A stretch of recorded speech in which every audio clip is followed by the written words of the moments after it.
हमारा आज का वर्क है किम। किम बाय रुडयार्ड किपलिंग। किम एक लड़का होता है, आयरिश नेशनलिटी है उसकी, और वो इंडिया में रहता है। ठीक है, कॉलोनियल इंडिया में वो रहता है।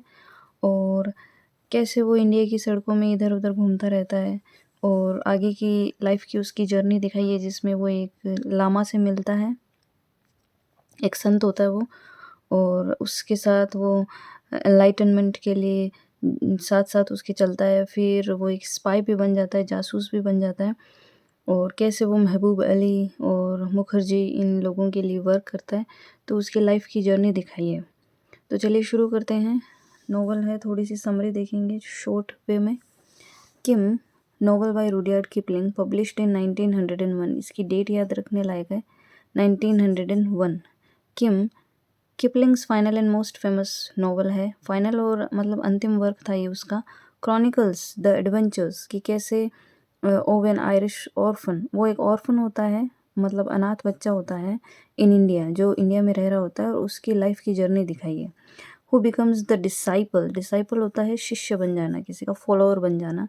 और तिब्बतन मंक, मंक होता है एक, उसका वो एक डिसाइपल बन जाता है, शिष्य बन जाता है। While learning espionage from the British secret service, तो ब्रिटिश सीक्रेट सर्विस जो होती है इंडिया में वर्क करती है, तो उसके लिए वो जासूसी सीखता है। एस्पियोनेज होता है जासूसी। The book is noteworthy for its nostalgic colourful depiction of Indian culture. तो बुक जो है ये किसके लिए जानी जाती है? नॉस्टैल्जिक मतलब थोड़ा सा अनहैप्पी सा। अनहैप्पी इसलिए यू आर सैड क्योंकि आपको पुरानी जो बातें हैं, पुरानी जो यादें हैं, वो आप ताज़ा कर रहे हो और उनको सोचते हुए थोड़े से दुखी हो रहे हो, तो वो होता है नॉस्टैल्जिक। और कलरफुल डिपिक्शन है इसमें इंडियन कल्चर का, संस्कृति का, specially the diverse exotica of street life. Exotica of street life मतलब स्ट्रीट लाइफ में गलियों में भटकते हुए कैसे वो सारी पिक्चर्स आप डिस्क्राइब करते हो, वो सारा इसमें दिखाया गया। तो सबसे पहले बात करते हैं कैरेक्टर्स की। कैरेक्टर्स में पहला है किम ब्रेल ओ हैरा, जो यहाँ से किम उठाया गया है। An Irish lad who lives as an orphan in Lahore, एक अनाथ है वो, और लाहौर में रह रहा है India after the death of his parents. After the death of his parents मतलब अनाथ है, इसका मतलब उसके पेरेंट्स की डेथ हो चुकी है।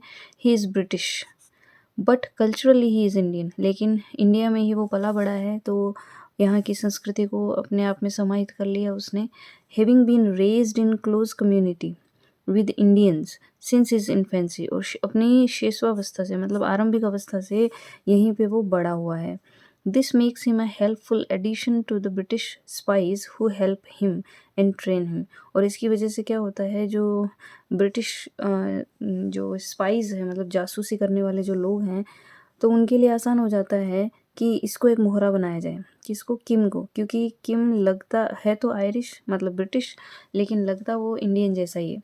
Meanwhile Kim finds a Tibetan Buddhist, एक लामा से मिलता है, and follows him through out the novel. पूरे नोवेल में उसके साथ साथ वो जाता है, doing spy work along the वे, और जाते जाते उस रास्ते पे जाते जाते वो एक जासूस का काम भी करता जाता है। लामा अब है तेशु Lama, a Tibetan Buddhist monk who served once as the abbot of a Sachin monastery। तो ये जो जैन मोनेस्ट्री है, मोनेस्ट्री होता है मठ, तो यहाँ पे एक एबट, एबट होता है मठ का अध्यक्ष, है ना, मठाध्यक्ष। तो मठाध्यक्ष के रूप में भी काम कर चुका है। कहाँ पे? In the Himalayas. ठीक है, हिमालयाज मतलब जो हिमालयन ये जो माउंटेन्स हैं, इनके बीच में एक मोनेस्ट्री है, मठ है, वहाँ पे एक मठाध्यक्ष के रूप में ये लामा है, वर्क कर चुका है। He left that role to attain enlightenment, और उसने वो जो मठाध्यक्ष का पद है, वो रोल है, वो उसने छोड़ भी दिया। किस लिए? टू अटेन एनलाइटनमेंट मतलब एनलाइटनमेंट, आपका जब ज्ञानोदय हो जाता है, आपको जब ज्ञान मिल जाता है ना, एक संत को जब ज्ञान मिल जाता है तो वो होता है एनलाइटनमेंट। तो एनलाइटनमेंट के लिए वो ये वो वहाँ से चला जाता है, और ये एबट का जो पद है वो त्याग देता है, which he believes he can accomplish only by finding the river of the arrow. और एनलाइटनमेंट उसको कब मिलेगा? जब उसको ये रिवर मिल जाएगी, river of the arrow, a sacred river, एक पवित्र नदी, in the plains, in the plains मतलब मैदानी इलाके में, पहले वो रह रहा है हिमालयाज़ में, है ना? मतलब पहाड़ी इलाके में, फिर वो आ जाता है, उसको उसको किसी ने बताया कि रिवर ऑफ एरो है जो प्लेन्स में मतलब मैदानी भाग में है वो रिवर, तो वहाँ पे जाके आपको एनलाइटनमेंट मिलेगा। The next character is Mehboob Ali. A famous merchant एक व्यापारी है एंड हॉर्स ट्रेडर और घोड़ों का व्यापार वो करता है। Who worked as a spy जो स्पाई मतलब जासूस का वर्क करता है, काम करता है किसके लिए? For the British in India, तो ब्रिटिश लोगों के लिए, और कहाँ पे? इंडिया में। This man often pays Kim for little odd jobs, और यही वो व्यक्ति है जो किम को छोटे-छोटे से अलग तरीके से थोड़े ओड से जो वर्क होते हैं वो उस किम को दे देता है, और किम ईज़िली उन कामों को कर देता है, तो वो उसको थोड़ा मनी भी दे देता है किम को, which he typically accomplishes with ease. और किम है ये काम कर देता है विद ईज़ मतलब बड़े आसानी से, given him his fluent relationship to both British and Indian culture, मतलब उसके ब्रिटिश लोगों के साथ भी अच्छे रिलेशन होते हैं और इंडियन लोगों के साथ में भी, क्योंकि यहीं पे वो पला बड़ा है। Ali checks on the boy और वो उसका ध्यान रखता है, and makes sure he is surviving all right out there on the streets, और वो उसका ध्यान रखता है। फिर आता है Harichandra Mukherjee, also known is the babu, उसका नाम बाबू भी है। This Bengali intelligence operative works for the British, ये भी ब्रिटिश जो लोग हैं उनके लिए काम करता है। He is Kim's superior, Kim का सुपीरियर है in the British government, so Kim reports to him, तो जो कुछ भी किम को जासूसी के बाद जो भी वो जासूसी करता है वो सारी सूचना वो किसको देता है? मुखर्जी को। And when he accomplishes spy work he gives his findings to this man, और जब कभी भी किम स्पाई वर्क कर रहा होता है मतलब जासूसी का काम कर रहा होता है, तो जो कुछ भी उसको मिलता है मतलब जो कुछ भी वो सर्च करता है वो सारी चीज़ें इसको मुखर्जी को दे देता है। So these were the characters of the novel Kim. एक तो आ जाता है किम हिमसेल्फ, देन लामा जिसको वो through out the novel follow करता है, then Mehboob Ali and Mukherjee, ये दोनों ही ब्रिटिश जो लोग हैं उनके लिए स्पाइस का काम करते हैं, जासूसी का काम करते हैं। Now let's see a short summary. Kim is the story of young Kimball O'Hara. Kim एक स्टोरी है इसकी, जो पूरा इसका कैरेक्टर का नाम है द ऑफन्ड सन, जो कि एक अनाथ बच्चा है, of N Irish regimental soldier living in British India, जो कि उसके जो फादर है वो एक सोल्जर था और जो ब्रिटिश इंडिया में रह रहे थे in the late 19th century, known simply as Kim. अब ये किम के नाम से ही जाना जाता है। The boy is so thoroughly inculturated in his surroundings, कि जो लड़का है वो इतना यहाँ की संस्कृति में, यहाँ के लोगों के बीच में इतना उसने उनको ग्रैस्प कर लिया, ग्रहण कर लिया है यहाँ की चीज़ों को, अपनी जो वातावरण है यहाँ का आसपास का, that no one suspects him of being white, तो किसी को भी शक ही नहीं होता कि वो एक वाइट इंसान है। मतलब यहाँ की सड़कों पे वो इधर आवारा बच्चों की तरह घूमता फिरता रहता है, जगह जगह मिट्टी, और उसका फेस एकदम से गंदा हो रखा है, तो पता ही नहीं चलता है कि ये इंडियन है या बाहरी व्यक्ति है। He moves effortlessly through the complex cultural milieu of Lahore. ठीक है, तो ये एक कॉम्प्लेक्स कल्चरल मिलियू होता है किसी तरह का सराउंडिंग या वातावरण ऑफ लाहौर। तो लाहौर अभी, अब जब ये पार्टीशन से पहले का स्टोरी है, तो उस टाइम लाहौर इंडिया का ही हिस्सा था, तो लाहौर की गलियों में वो घूमता रहता है, वेयर द स्टोरी बिगिंस, और यहीं से स्टोरी असल में शुरू होती है। And his character is marked by cleverness, और उसका जो कैरेक्टर है उसमें क्या दिखाया गया है? क्लेवरनेस, चतुरता, वंडर, आश्चर्य, एंड ज़ील होता है बहुत ज़्यादा एंथुजियास्टिक होना या जोश जिसको कहते हैं, for the diversity of life's experiences, और लाइफ के जितने भी एक्सपीरियंसेस हैं उनमें जो डाइवर्सिटी होती है, विविधता, तो तरह तरह की जो चीज़ें उसके लाइफ में जो एक्सपीरियंसेस आ रहे हैं तो उनको वो कैसे ग्रहण करता है, ये सारी चीज़ें इसमें दिखाई गई है। The story begins when Kim encounters a Buddhist lama in Lahore, और वो लाहौर में ही एक बुद्धिस्ट लामा से मिलता है, and he is so struck होता है, मतलब आश्चर्यचकित रह जाता है वो। सो स्ट्रक मतलब बहुत ज़्यादा वो आश्चर्यचकित रह जाता है, किससे? बाय द लामाज वर्ड्स, तो लामा जो कुछ उसको बोलता है उसके शब्दों से इतना प्रभावित हो जाता है, एंड उसके एक्शन से, उसकी एक्टिविटी से, दैट ही वॉलंटियर्स, कि वो क्या करता है? ऐच्छिक रूप से लामा का चेला बनना पसंद करता है, टू बी द लामाज चेला, कि वो एक्सेप्ट कर लेता है कि मैं आपका डिसाइपल बनूंगा। The lama is on a quest for enlightenment, और जो लामा है वो एक खोज पे निकला है। खोज किस लिए? कि उसको ज्ञान ग्रहण करना है, एनलाइटनमेंट के लिए। Seeking liberation from the wheel of things, और वो क्या चाहता है कि उसको आज़ादी मिल जाए। किससे? व्हील ऑफ द थिंग्स, मतलब ये जो चक्र है ना लाइफ का, उससे उसको आज़ादी मिल जाए। And he expects to find this liberation, और वो ये आशा करता है कि ये जो लिबरेशन है उसको कब मिलेगी? By coming to the legendary arrow river, कि जैसे ही एरो रिवर, एरो नाम की जो रिवर है वो उसको मिल जाएगी, वहाँ पे उसकी सारी जो आशाएं हैं लिबरेशन की, आज़ादी की, इन जीवन मरण के जो चक्र है इससे, इन सब चीज़ों से आज़ादी मिल जाएगी इसको एरो रिवर के पास आते ही। Spoken of in tales of Buddha's life, और जो बुद्धा की जो स्टोरीज़ वगैरह आती है उनमें इस रिवर का जिक्र होता है। तो उसको भी ये लगता है कि मुझे भी एनलाइटनमेंट इस रिवर के पास जाके ही मिलेगा। किम नाउ द लामाज चेला, अब क्या बन गया? वो उसका डिसाइपल बन गया, उसका शिष्य बन गया, उसका फॉलोअर बन गया है। एग्रीज टू ए कंपनी, और वो सहमत हो जाता है उसको कंपनी देने के लिए, on this quest to find the arrow river. At the same time, और ये इससे प्रॉमिस करता है कि मैं तुम्हें कंपनी दूंगा तुम्हारी ये जो खोज है ना, क्वेस्ट जो है इसके लिए। और उसी टाइम क्या होता है? Kim finds himself pulled into an espionage intrigue when he is tasked by his friend Mahbub Ali. तो किम अपने आप को उलझा हुआ पाता है, एस्पियोनेज मतलब जासूसी के एक षड्यंत्र में वो उलझा हुआ सा पाता है अपने आप को। व्हेन ही इज टास्क्ड, जब उसको काम दिया जाता है, बाय हिज फ्रेंड, उसके फ्रेंड के द्वारा, और फ्रेंड को ना महबूब अली, जिसके बारे में हमने पहले देखा था, विद टेकिंग अ मैसेज, और उसको हेल्प क्या करनी है महबूब अली की, कि एक मैसेज लेके जाना है to the British commander in Ambala. British commander को देना है वो मैसेज ले जाके, और वो ब्रिटिश कमांडर कहाँ है? अम्बाला में। किम डिलीवर्स द मैसेज, तो किम उसको मैसेज दे देता है, विच कंसर्न्स जियोपॉलिटिकल इंटेलिजेंस, जो कि रिलेटेड है किससे? जियोपॉलिटिकल इंटेलिजेंस से, about the situation to the north, की नॉर्थ में, उत्तर में क्या सिचुएशन है इसके बारे में। And then resumes his journey, और फिर किम वहाँ वो मैसेज देके अपनी जर्नी है वो रीस्टार्ट करता है। रिज्यूम मीन्स रीस्टार्ट करना, his journey with the lama. As they travel across India together, अब वो क्या कर रहे हैं? इंडिया को एक एक तरफ से दूसरी तरफ जा रहे हैं वो, तो as they travel across India together, वो साथ साथ जर्नी कर रहे हैं। Kim and the lama come across the Irish regiment, तो वो बीच में उनको आयरिश रेजिमेंट मिलती है, ठीक है, सेना की एक आयरिश टुकड़ी होती है वो, with which KIMS father had served, जहाँ पे उसके फादर भी अपनी सर्विस दी थी इसी रेजिमेंट में। And which is moving north, और वो नॉर्थ, उत्तर की तरफ अब आगे बढ़ रही है।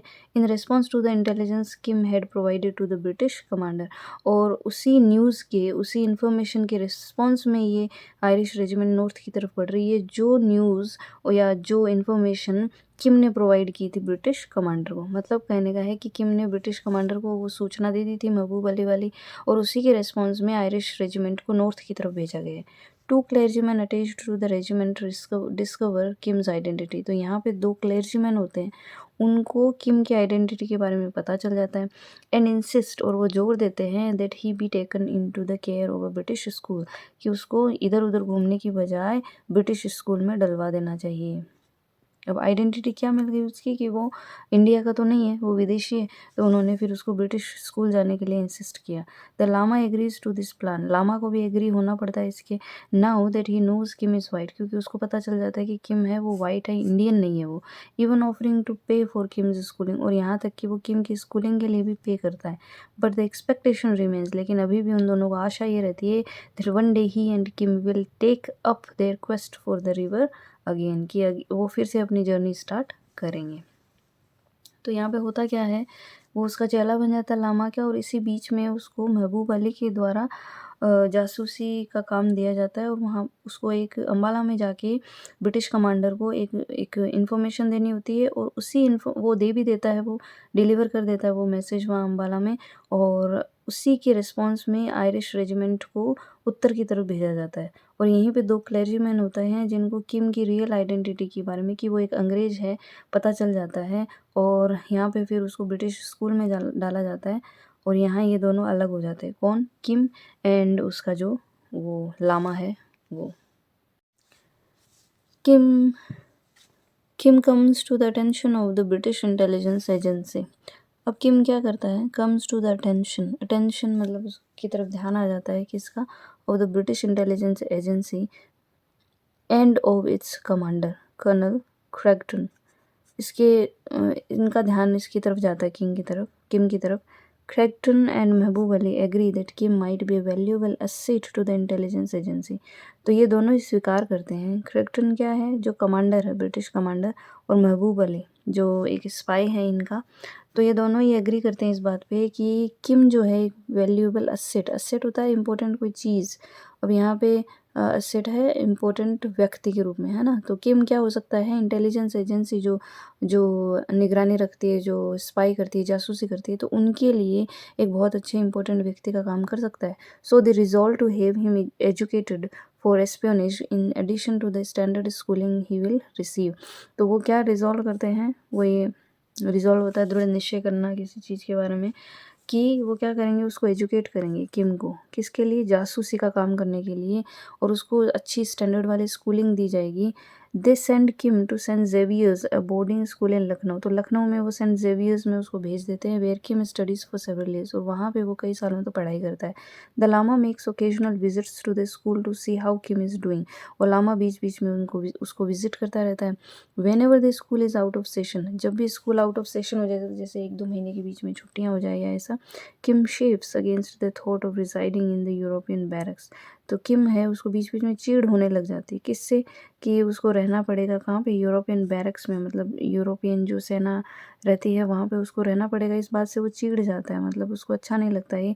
So he goes out and travels the roads of India, तो वो फिर क्या हो जाता है उस समय में, जब जब उसका सेशन नहीं लग रहा होता है स्कूलिंग का, तो वो कुछ दिनों के लिए इंडिया की जो सड़कें हैं उन पे घूमता रहता है। Creighton and Ali take these seasons to arrange for Kim's further training, और क्रैक्टन और जो अली है ना, वो इस अवधि का यूज़ कैसे करते हैं, किम की आगे की जो फर्दर ट्रेनिंग की जो व्यवस्था है उसको करने में लग जाते हैं। And they board him in the house of a dealer, और वो उसको कहाँ पे भेज देते हैं, एक डीलर के घर में, और वो डीलर किसका है, in jewels and curiosities named Lurgan, और उसका नाम है लगन।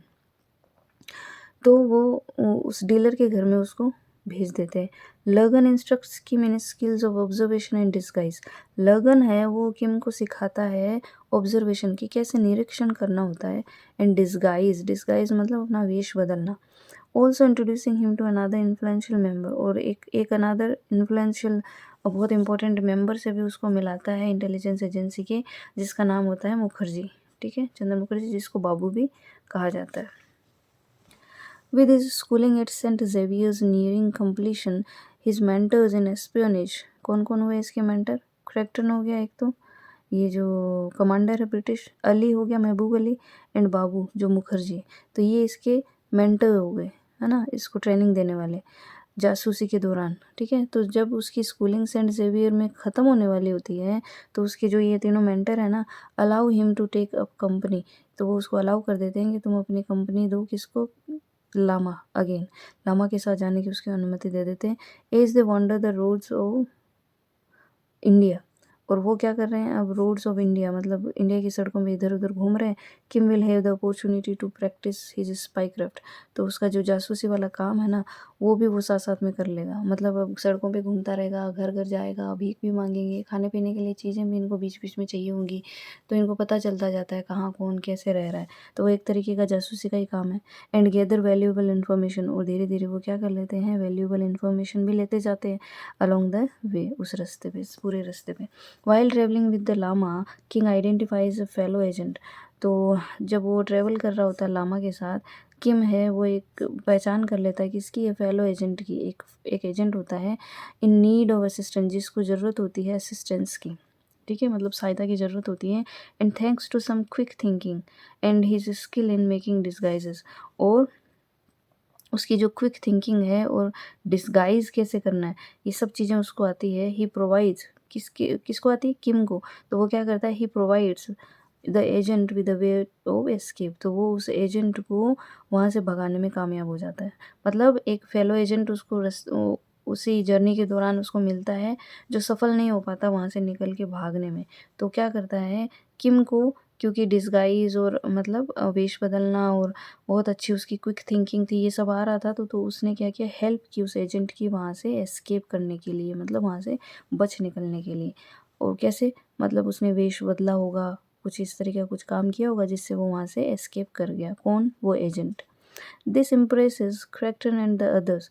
और इस वजह से जो कमांडर जो था ब्रिटिश और जो बाकी के ये अली और बाबू, इनको इतना इम्प्रेस कर देती है किम की ये बात, so they steer Kim and the lama northward. तो वो क्या करते हैं, उनको उसका किम और लामा को किधर की तरफ भेज देते हैं, नॉर्थवर्ड मतलब उत्तर की तरफ। This route might provide the opportunity to observe the developments in the great game. तो इसकी वजह से क्या होगा कि ये जो वाला जो रूट था ना नॉर्थवर्ड, मतलब नॉर्थ की तरफ उसको भेजना, तो इससे एक अपॉर्चुनिटी मिल सकती थी उनको कि वो जो ग्रेट गेम है ना, अब यहाँ ग्रेट गेम क्या है कि यहाँ पे रशियन जो लोग हैं, रशियन एजेंट्स हैं, वो भी वर्क कर रहे हैं। तो उनकी क्या चाल होगी अगली, या वो क्या काम कर रहे हैं, वो भी उनको पता चल जाएगा। तो where in Russian agents were working to undermine British influence in Central Asia. जहाँ पे क्या हुआ, बाद में उसको पता चलता है कि रशियन एजेंट्स हैं, वो कर रहे हैं, काम कर रहे हैं, वर्किंग टू अंडरमाइन। अंडरमाइन होता है किसी चीज़ को दबा देना, कमज़ोर कर देना, वीक कर देना। और यहाँ पे वो रशियन एजेंट्स किसको वीक करने के लिए काम कर रहे हैं, ब्रिटिश इन्फ्लुएंस को। कहाँ पे, सेंट्रल एशिया में। तो सेंट्रल एशिया में ब्रिटिश इन्फ्लुएंस मतलब जो अंग्रेज़ों का जो प्रभाव है उसको कम करने के लिए काम कर रहे हैं। ठीक है, तो इसका पता चलता है। Kim and the Lama climb up into the northern hills with the Babu traveling nearby। तो किम और लामा जो है अब वो साथ में, दे क्लाइंब अप नदर्न हिल्स, तो नॉर्थ साइड में, उत्तर की साइड में जो हिल्स है वहाँ पे वो जाते हैं। And with the Babu travelling near by, और बाबू भी उनके साथ। बाबू कौन है यहाँ पे, मुखर्जी, वो भी ट्रेवल कर रहा है। They come across an encampment of 2 foreign agents. तो वहाँ पे एक कैंप लगा होता है और 2 फॉरेन एजेंट्स उनको मिलते हैं। And fall into company with them, और उनके साथ वो हो लेते हैं। Due to a cultural misunderstanding, और उनकी कल्चरल कुछ मिसअंडरस्टैंडिंग हो जाती है आपस में। वन ऑफ द फॉरेनर्स, तो इन दोनों एजेंट्स में से एक जो फॉरेनर था, ends up assaulting the lama. तो कल्चरल जो मिसअंडरस्टैंडिंग उनके आपस की हो जाती है, उसकी वजह से वो एक तो लामा पर अटैक कर देता है। इन द फॉलोइंग एक्शन, फिर आगे क्या होता है, किम स्टील्स अवे, किम चुरा के ले जाता है विद द लामा, लामा के साथ भाग जाता है। क्या चुरा के, द फॉरेनर्स डॉक्यूमेंट्स। तो फॉरेनर जो व्यक्ति थे ना, उन दोनों, उनके डॉक्यूमेंट्स चुरा के वो भाग जाता है। एट द सेम टाइम, उसी समय the Babu leads the foreigners away under the pretence of looking out for their safety.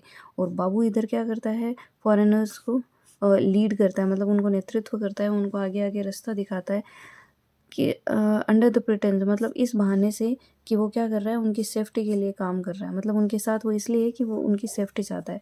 The intelligence gathered in the episode is a major triumph for the British. अब यहाँ पे जो जासूसी करने वाले जो इंटेलिजेंस, वो जो लोग हैं सारे, वो गैदर, वो इकट्ठे हो जाते हैं। एंड ये एक सबसे बड़ा ट्रायम्फ होता है, जीत होती है ब्रिटिश जो लोग हैं यहाँ पे। But the lama interprets the outbreak of violence, लेकिन लामा आके बताता है कि वायलेंस हो गया है चारों तरफ, मतलब दंगा वगैरह हो गया है, as a sign that his quest for the river is gone awry. So कि उसकी ये वायलेंस वगैरह हो गया है, इसलिए उसकी जो खोज थी ना रिवर, उस रिवर के लिए, it has gone awry. Awry होता है मतलब रास्ता पलट लेना या अस्त व्यस्त हो जाना, मतलब उसका बेचारे का कुछ और ही लक्ष्य था और ये स्टोरी कहीं और ही पहुंच गई। So they travel back down to the plains of India, और फिर क्या होता है, वो वापस आ जाते हैं मैदानी इलाके में इंडिया के। But Kim falls ill along the way, लेकिन साथ साथ ही किम बीमार भी पड़ जाता है। ही अवेकन सम टाइम लेटर, कुछ समय बाद में वो वापस होश में आता है ढंग से। टू हैव 2 अपॉर्चुनिटीज़, और उसके पास अब 2 अपॉर्चुनिटीज़ होती है प्रेजेंटेड टू हिम। पहली जो अपॉर्चुनिटी वो है, the intelligence agency so pleased, कि ये जो इंटेलिजेंस एजेंसी है, जासूसी करने वाला जो ये दल है, सो प्लीज्ड, ये इतने खुश हो जाते हैं with his results that he is offered full position with them, कि अच्छी पोजीशन उसको दी जाएगी उनके साथ। और सेकंड जो अपॉर्चुनिटी थी वो ये थी, the lama reports that he has found the arrow river, कि लामा उसको बताता है कि उसको एरो रिवर मिल गई है। And is ready to take Kim, और वो किम को भी अपने साथ ले जाता है there, so that they can gain enlightenment together, ताकि उनको साथ में ही ज्ञान की प्राप्ति हो सके दोनों को। हियर द स्टोरी एंड्स, और यहाँ जाके स्टोरी है वो ख़त्म हो जाती है। मतलब उसको 2 अपॉर्चुनिटीज़ मिलती है, एक तो वो एजेंट बन सकता है वहाँ पे, और दूसरा लामा है, उसको वो एनलाइटनमेंट दिलाने को साथ में तैयार है। सो द स्टोरी यहाँ पे ख़त्म हो जाती है with no indication of which course of action Kim might choose. ये बताया भी नहीं गया था कि दोनों में से कौन सी चीज़ थी वो किम ने चुनी थी। मतलब स्टोरी यहीं पे एंड हो जाता है, डिलेमिक सिचुएशन होती है इसमें, और स्टोरी यहीं पे ख़त्म हो जाती है। So this was the story. कैसी लगी आपको ज़रूर बताइएगा। Thank you.